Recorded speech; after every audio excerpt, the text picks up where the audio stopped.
வணக்கம். இது உங்கள் வாய்ஸ் ஆஃப் யஷோ. இன்றைக்கி நம்ம டாபிக் டைரெக்டாக போயிடலாம். உங்களை வந்து யாராவது எல்லோரும் முன்னாடியும் மட்டம் தட்டி பேசுனா, இல்லை உங்களை வந்து அவமானப்படுத்தினா நீங்கள் என்ன பண்ணுவீங்க? கோபத்தில் கத்துவீங்களா, இல்லை அழுதுட்டு அங்கேருந்து ஓடிடுவீங்களா?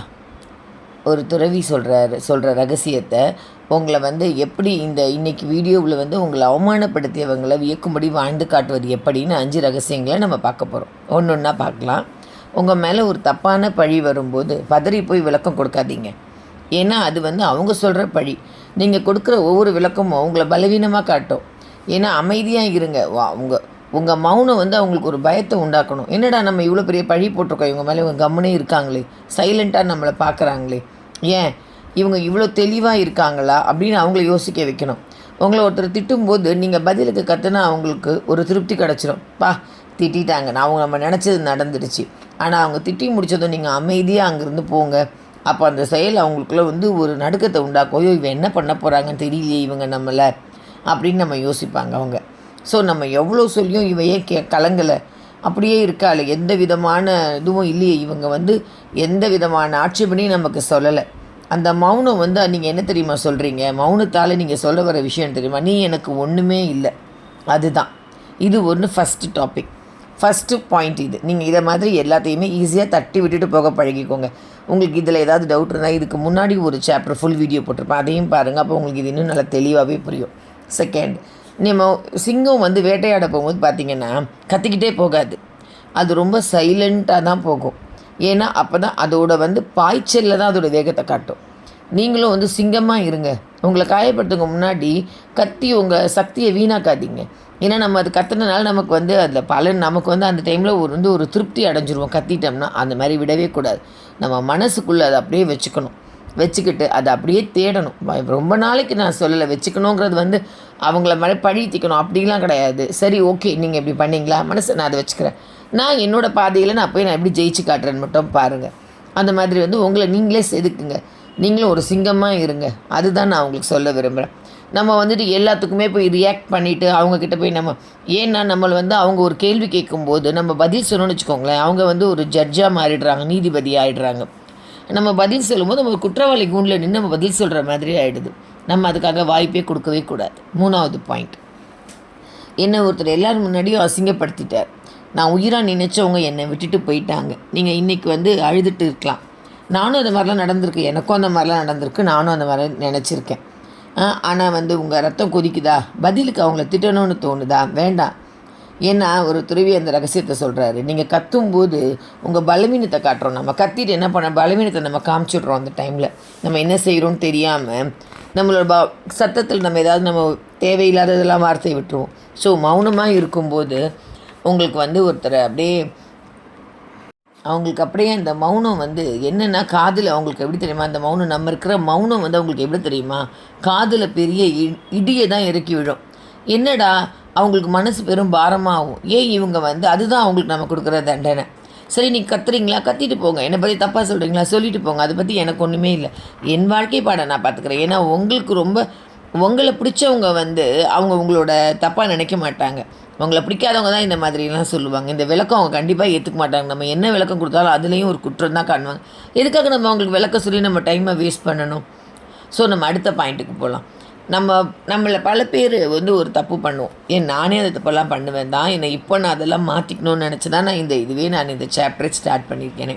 நம்ம மனசுக்கு கஷ்டமாக இருந்தால் உடனே வாட்ஸ்அப்பில் போய்ட்டு என்ன பண்ணுவோம், அப்படியே ஒரு சோகமாக ஒரு பாட்டு வைக்கிறது, நான் ஜெயிச்சு காட்டுவேன்னு சொல்லி ஒரு பிக்சர் மெசேஜ் போட்டு அது ஒரு பாட்டு வைக்கிறது. இல்லை மனசுக்கு ரொம்ப சந்தோஷம், நான் ஜெயிச்சிட்டேன் அப்படின்னு போடுறது. அதுக்கு வந்து நம்ம எதுவுமே பண்ணக்கூடாது. அந்த மாதிரி நம்ம அவமானப்பட்டாலும் சரி, சந்தோஷப்பட்டாலும் சரி, நமக்குள்ளேயே நம்ம வச்சுக்கணும். அதை வந்து நம்ம என்றைக்குமே பொது வெளியில் எடுத்துகிட்டே போகக்கூடாது. ஸோ நம்ம அதை வந்து பெருசாக கண்டுக்காமல் நம்ம வேலையை பார்த்துக்கிட்டே இருந்தோம்னு வச்சுக்கோங்களேன், நமக்கு வந்து எல்லாமே நல்லபடியாக நடக்கும்.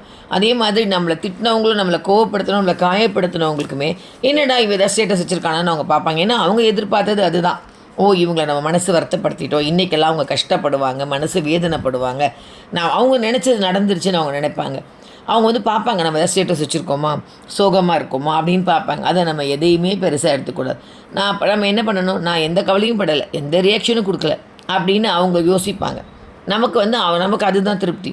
ஏன்னா அவங்களோட எண்ணமே நம்மளை டென்ஷன் செஞ்சு நம்ம வாயை கிளறி நம்ம கோபத்தில் நம்ம அதை உதிக்கிறோம் பாருங்கள் வார்த்தை, அதை வச்சு அவங்க சில பல பேர்கிட்ட போய் விஷயத்தை தப்பு தப்பாக சொல்லிவிட்டு நம்ம எப்போ கோபப்படுறோமோ அப்போ நம்ம அவங்களுக்கு வந்து ஒரு நல்ல விருந்து போடுறோன்னு அர்த்தம். நம்ம கோவப்பட்டோன்னு வச்சுக்கோங்களேன், அவங்கள பல விஷயங்கள் அதில் பிக் பண்ணிக்கிட்டு அதில் இல்லாததையும் பொல்லாததையும் கலந்து இவங்களாம் ஒரு கற்பனை கதைகளை சொல்லிவிடுவாங்க எல்லாருக்கிட்டேயும் போயிட்டு. ஏன்னா நம்ம ஒருத்தர்கிட்டையும் போய் விளக்க சொல்ல முடியாது. சாதாரணமாக சில பேர் பார்த்திங்கன்னா வாழ்க்கையில் வந்து அவங்க குடும்பம் முக்கியம், குடும்பத்துக்காக உழைச்சிக்கிட்டு வாழ்க்கையில் வந்து நம்ம வாழறதுக்காக சம்பாரிச்சிக்கிட்டு அப்படியெல்லாம் இருப்போம். சிலர் பார்த்திங்கன்னா காசு அவங்களுக்கு எப்படியாவது வந்துடும், அவங்க அந்த ஏமாற்றியோ இல்லை சம்பாதிக்காமல் எப்படியோ அவங்களுக்கு காசு வந்துடும். அந்த காசை வச்சுக்கிட்டு சாப்பிட்டுட்டு 3 வேளை சாப்பாடு அவங்களுக்கு செரிக்காமல் ஊரில் இருக்கிற பிரச்சனையெல்லாம் எடுத்துக்கிட்டு நல்ல ஊராக சுற்றுறது. ஒரு மாதத்துக்கு இந்த ஊர் போனேன், அந்த மாதம் அடுத்த ஊர் போனேன்னு சொல்லிட்டு வாட்ஸ்அப்பில் ஸ்டேட்டஸ் வச்சுக்கிட்டு அவங்களோட வாழ்க்கை வந்து அப்படி ஓடிட்டுருக்கோம். ஏன்னா உழைச்சி வாழ்கிறவங்களுக்கு டூருக்கு போகிறது வேறு விஷயம். இப்போ நம்ம உழைக்கிறோம், வருஷத்தில் ஒரு தடவை நம்ம போய் ஊரை சுற்றி பார்த்துட்டு வரோம், அது எல்லாமே நமக்கு ரொம்ப நல்ல செய்தி தான் அது எல்லாமே.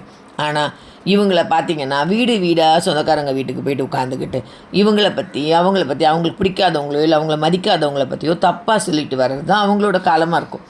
ஸோ நம்ம அவங்களோட பேச்சை நம்ம எடுத்துக்கிட்டு அதை வந்து நம்ம பொது வெளியில் வாட்ஸ்அப்பில் வச்சோன்னு வச்சுக்கோங்களேன், இவங்ககிட்ட அவங்க சொல்லியிருப்பாங்க இல்லையா பல பேர்கிட்ட நம்மளை பற்றி, அவங்க பார்த்துட்டு ஆமாம் இவங்க பார்த்தியா அவங்க சொன்ன மாதிரி இவங்க அப்படி தான் வச்சுருக்காங்க அப்படின்னு தோணும்.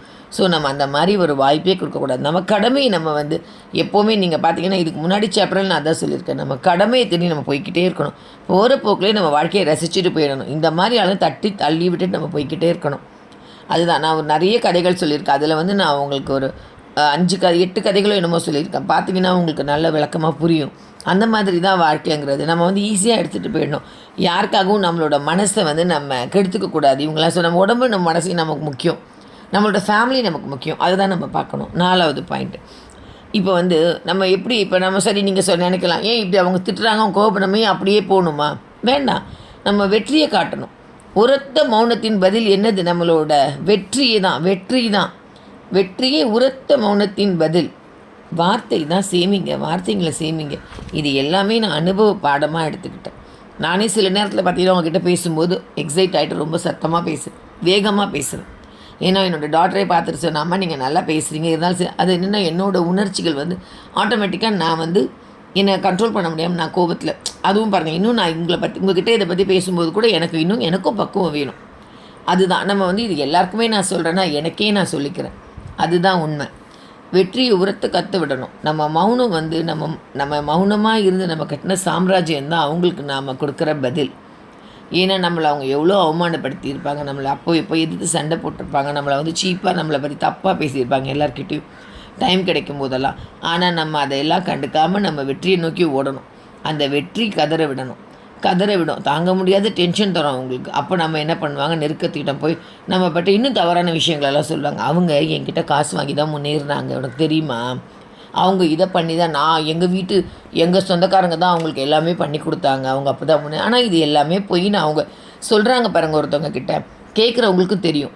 சரி அவங்க எதுவுமே கண்டுக்க மாட்டாங்க. ஓகே இந்த லேடிக்கு இது தான் பழக்கம், இந்த ஜென்ஸ்க்கு இது தான் பழக்கம், இவங்க இப்படி தான் நம்மளை பற்றி எல்லாருக்கு பற்றியுமே சொல்லுவாங்க அப்படின்னு தோணிடும். ஸோ நம்ம இதுதான் நம்மளோட வெற்றி. நம்மளோட மௌனத்தோட மொழி என்னது? வெற்றி. நம்மளோட வெற்றி என்னது? மௌனத்தோட வெற்றி பார்த்திங்கன்னா நம்ம சவுண்டாக நம்ம சொல்கிற நம்மளோட வெற்றி தான். ஸோ நம்ம அதை நீங்கள் ஃபாலோ பண்ணிக்கோங்க. அடுத்தது வந்துட்டு ரகசியங்களை மௌனமாக்குங்கள். இப்போ நம்மக்கிட்ட ஒரு நல்லது சந்தோஷம் நடக்குதுன்னா உடனே அது நம்ம பொது வெளியில் சொல்லணும்னு அவசியமே இல்லை. நம்ம வந்து ஏதாச்சும் எது நடந்தாலுமே, நமக்கு ஒரு காயப்படும்படி ஏதோ ஒரு விஷயம் நடந்தாலும் சரி, நம்ம வந்துட்டு ஒரு சந்தோஷமான நிகழ்ச்சி நமக்கு நடக்க போகுது அப்படின்னாலும் நம்ம அதை பொது வெளியில் சொல்லவே வேண்டாம். ஏன்னா நம்ம அதை சொல்லும்போது அது நடக்காமல் போகிறதுக்காக பல பேர் அதை நினச்சி அதை பற்றி தப்பாக பேசுவாங்க.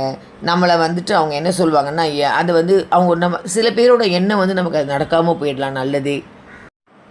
அதனால் நம்மளோட காயத்தையும் வலிகளையும் வெற்றியையும் நமக்குள்ளே வச்சுக்கணும். இப்போ நம்ம ஒரு காயப்பட்டுட்டோன்னு வச்சுக்கோங்களேன், அதை போய் நம்ம சொல்கிறோம், ஏன்னா இந்த மாதிரி ஒரு ஹையர் அத்தாரிட்டி நம்மளை திட்டாரு வேலை பார்க்குற இடத்துலன்னு வச்சுக்கோங்களேன், நம்ம ஸ்டாஃப் ரூமில் வந்து என்ன பண்ணுவோம், இல்லை நம்ம ஃப்ரெண்ட்ஸ் கிட்ட வந்து அதை பற்றி சொல்லுவோம். ஆனால் அதனால நமக்கு ஏதாவது நல்லது நடக்க போதா? ஒன்றுமே கிடையாது. இதில் யாராவது ஒருத்தர் இந்த காதை கேட்டுட்டு போய் நம்ம அவங்க ஹையர் அத்தாரிட்டிகிட்ட சொல்ல தான் செய்வாங்க. அதனால் நம்ம அதை மனசுக்குள்ளே வச்சுக்கணும். நம்ம மனசு கஷ்டப்படுற போது நம்ம ரகசிய குடும்பத்தார்கிட்ட இப்போ உங்களை சேர்ந்தவங்க கிட்ட மட்டும் நீங்கள் சொல்லிக்கலாம். ஆனால் உங்கள் ஃப்ரெண்ட்ஸ்கிட்டயோ இல்லை உங்களோட அடுத்த சுற்றில் இருக்கிற உறவுகள்கிட்டயோ நீங்கள் அதை சொல்லாதீங்க. சொன்னீங்கன்னா அவங்க வந்து அதுக்காக பாவப்படுவாங்கன்னு நீங்கள் நினைக்கிறீங்களா? கண்டிப்பாக கிடையாது. பின்னாடி போயிட்டு வேணும் இவங்களுக்கு, இவங்க நம்மக்கிட்ட இப்படி பேசினாங்கல்ல இன்றைக்கி, நம்மளை இப்படி நடத்தினாங்கல்ல, இவங்களுக்கு இது நடந்துச்சு, அப்படி தான் சொல்லுவாங்க. அதுதான் உண்மை. இது எல்லாமே நம்ம அனுபவ உண்மையாக தான் இருக்கும். நம்ம நினைப்போம் அந்த நேரத்துக்கு நமக்கு யாராச்சும் ஆறுதலாக பரவாயில்ல விடுப்பா, அவங்க அப்படி தான் நமக்கு தெரியும் அப்படின்னு சொல்லுவாங்க. நமக்கு அது ஆறுதலாக இருக்கும்னு நினைப்போம். ஆனால் பின்னாடி வந்து அது நமக்கு வந்து ரொம்ப பெரிய தொந்தரவை தான் கொடுக்கும். பல பேர் நம்ம பட்ட காயத்தை சொல்கிறனால அவங்க வந்து நமக்கு சும்மா அந்த டைமுக்கு வேணால் ஆறுதல் சொல்லுவாங்க. அது நமக்கு நிரந்தரமே கிடையாது. எப்போவுமே பார்த்திங்கன்னா, அதனால் யாராவது உங்களை காயப்படுத்திட்டாங்கன்னா அதை வந்து ரகசியமாக மனசில் வச்சு யார்கிட்டையும் சொல்லாதீங்க. நம்ம அமைதியாக இருந்து அவங்கள யோசிக்க வைக்கணும். இவங்க வந்து என்ன இப்படி இருக்காங்க, இவங்க இவ்வளோ தெளிவாக நம்ம இவ்வளவு நேரம் பேசின விஷயம் ஒரு பக்கம் இருக்கட்டும். ஆனால் உண்மையை சொல்லட்டுமா, பல நேரங்களில் நம்ம ஏன் பதிலுக்கு பேசுகிறோம் தெரியுமா? மற்றவங்க நம்மளை தப்பாக நினச்சிடுவாங்களோன்ற பயம்தான். ஆனால் அந்த துறவி சொல்கிறாரு, நீ எப்போ உன் மௌனத்தை ஒரு ஆயுதமாக மாற்றியோ அப்போ தான் உன் எதிரிக்கு உன் மேலே ஒரு பயம் வரும். நீ அமைதியாக இருக்கிறது தோல்வி கிடையாது. அது அவங்களுக்கு வந்து மன உளைச்சலையும் பிபியும் தான் தரும் அவங்களுக்கு. ஸோ நீங்கள் அந்த நேரத்தில் வந்து அமைதியாக இருந்து ஜெயிச்சு காட்டுங்க. அப்போ உங்களை அசிங்கப்படுத்தின அதே ஆட்கள் ஒரு நாள் உங்ககிட்ட வந்து உதவின்னு கேட்டு வந்து நிற்பாங்க. நிஜமாக மகுடம் சூட்டும் தருணம் அதுதான். கடைசியாக ஒன்று சொல்கிறேன், சிங்கம் கத்துறதுனால அது ராஜாவாக இருக்கிறது இல்லை. அது எப்போ வேட்டையாடணும்னு மௌனத்தை திட்டம் போடுதோ மௌனமாக ராஜாவாக இருக்குது. அதனால தான் நீங்களும் உங்கள் வாழ்க்கையில் ஒரு ராஜாவாக ஒரு மகாராணியாக மகுடம் சூட்டி நில்லுங்க. இந்த வீடியோ உங்களுக்கு தெளிவை தந்திருக்கோன்னு நினைக்கிறேன். நாம ஏன் அவங்கக்கிட்ட பதிலடிக்கு பேசணும்? அவங்க எரிஞ்ச கல்லையே நம்ம கோட்டையாக கட்டணும். ஒருத்தர் உங்களை அவமானப்படுத்தினா அவங்க கண்ணுக்கு நீங்கள் தெரியாத அளவுக்கு உயரத்தில் போங்க. அதுதான் நீங்கள் அவங்களுக்கு கொடுக்குற மரண அடி. அந்த துறவி சொல்கிறாரு, இன்றைக்கி அவங்க முன்னாடி நீங்கள் தோற்று போன மாதிரி தெரியலாம். ஆனால் காலம் ஒரு நாள் அவங்களுக்கு ஒரு நம்ம முன்னாடி தலகுனியை வைக்கும். அந்த நிமிஷத்துக்காக காத்து இருங்க. ஒரு முதிர்ச்சியான மனுஷங்களுக்கு தெரியும் எப்போ பேசணும், எப்போ மௌனமாக இருக்கணும்னு. ஒரு முதிர்ச்சியான மனுஷனுக்கு தான் தெரியும் எப்போ பேசணும், எப்போ மௌனமாக இருக்கணும்னு. கத்துறவங்க எல்லாம் பலசாலி இல்லை, அமைதியாக இருக்கிறவங்க தான் உண்மையான பலசாலி. அந்த தெளிவு உங்களுக்குள்ளே வரட்டும். யாரும் உங்களை நம்பலையா? பரவாயில்ல, உங்களை நீங்கள் நம்புங்க. உங்களோட வேலையை நம்புங்க. நீங்கள் உங்களோட உழைப்பை நம்புங்க. அதுதான் உங்களுக்கு உங்களோட உழைப்பு வந்து உலகத்தில் பேசட்டும். உங்கள் வார்த்தைகள் வேண்டாம், உங்கள் உழைப்பு பேசட்டும். மௌனம் என்பது ஓடி ஒளிவதல்ல, அது ஒரு அடுத்த கட்ட பாய்ச்சலுக்கான ஒரு ஆயுதம். உங்களுக்கு மதிக்காதவங்க முன்னாடி மகுடமாக நிமிர்ந்து நில்லுங்க. ஒவ்வொரு காலகட்டத்துலேயும் நமக்கு இந்த மாதிரி பிரச்சனைகள் வரதான் செய்யும். ஸ்கூல் வாழ்க்கையில் நமக்கு அவ்வளோவா தெரியாது. ஒன்ஸ் நம்ம காலேஜ்குள்ளே போயிட்டோம்னா அந்த வாழ்க்கையிலையுமே நமக்கு நிறைய போட்டி பொறாமை அது எல்லாமே நம்ம நிறைய ஃபேஸ் பண்ண வேண்டியது இருக்கும். அப்போவுமே நம்ம இதை தான் கடைப்பிடிச்சிக்கிட்டோம்னா நமக்கு நல்லது. அதே மாதிரி கல்யாணம் ஆகிட்டு அந்த டீனேஜில் இருக்கும்போது நம்ம கல்யாணம் ஆகிட்டு ஒரு 30 to 25 அந்த மாதிரி 25+ இருக்கும்போதும் வேலையில் நிறைய போட்டி பொறாமல் இருக்கும். நம்மளோட வாழ்க்கை தொடங்கிறதுல அதே மாதிரி அடுத்த கட்டத்தில் நம்ம குழந்தைங்களை பெற்று அவங்கள வளர்த்து அவங்கள படிக்க வைக்கும்போதும் பல நெகட்டிவ் கமெண்ட்ஸ் நமக்கு வெளியிலேருந்து வரதான் செய்யும். அதெல்லாம் நம்ம எல்லாமே தட்டி விட்டுட்டு நம்ம பாட்டு நம்மளோட பாதையில் ஜெயிக்கிறதுக்கான முயற்சியை பண்ணிட்டு போகணும்.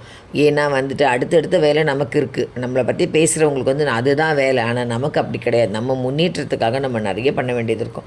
சரி, அதே மாதிரி நம்ம கடமையெல்லாம் முடிச்சிட்டோம். நம்ம பசங்களெல்லாம் நல்லா படிக்க வச்சு கல்யாணம் பண்ணி கொடுத்துட்டோம்னா அப்போவுமே பேசுகிறதுக்கு ஒரு கூட்டம் வரும். இவங்களுக்கு என்ன, இவங்க இப்படி பண்ணாங்க, நாங்கள் தான் இவங்களை தூக்கி விட்டோம், நாங்கள் தான் இவங்களை தாங்கி பிடிச்சோம் அப்படின்னு சொல்லி ஒரு கூட்டம் வரும். அப்போவுமே நம்ம தைரியமாக அதெல்லாம் ஃபேஸ் பண்ணிக்காமல் நம்மளோட ரிட்டையர்ட் லைஃப்பை நம்ம சந்தோஷமாக கழிச்சிட்டு வந்தாலே நம்மளோட வாழ்க்கை சந்தோஷமாக இருக்கும். ஏன்னா நம்மளோட மிடில் ஏஜ் 50+ நிறைய போராட்டங்களெல்லாம் பார்த்துட்டு தான் வந்திருப்போமே. இப்போவும் நம்ம நிறைய ஃபேஸ் பண்ணிக்கிட்டு இருப்போம். அதனால் மற்றவங்களோட பேச்செல்லாம் காது கொடுத்து வாங்காமல் அவங்க சொல்கிறதெல்லாம் நம்ம எதையுமே கேட்டுக்காமல் நம்மளோட வாழ்க்கை பாட்டை நம்ம பார்த்து வாழ்ந்தாலே நம்மளோட அமைதியாக இருக்கணும். ஸோ நான் சொன்னதெல்லாம் உங்களுக்கு ஒரு தெளிவு வந்திருந்துச்சுன்னா, உங்களோட மாற்றத்தை ஏதாவது ஒரு விதத்தில் உங்களுக்கு ஒரு மாற்றத்தை கொடுத்துருந்தா உங்கள் மனசுக்கு, நீங்கள் மறக்காமல் வாய்ஸ் ஆஃப் யஷோ சேனலை சப்ஸ்கிரைப் பண்ணிவிட்டு எனக்கு நீங்கள் ஆதரவு கொடுங்க, கமெண்ட் பண்ணுங்கள். அதே மாதிரி நியூ சப்ஸ்கிரைபராக இருந்தால் சப்ஸ்கிரைப் பண்ணிக்கோங்க. ஆல்ரெடி சப்ஸ்கிரைப் பண்ணவங்களாக இருந்தால் கமெண்ட் பண்ணிவிட்டு உங்கள் ஃப்ரெண்ட்ஸ்க்கெலாம் சொல்லிவிட்டு சப்ஸ்கிரைப் பண்ண சொல்லுங்கள். அடுத்து ஒரு நல்ல டாப்பிக்கோடு உங்களை நான் சந்திக்கிறேன். நன்றி, வணக்கம்.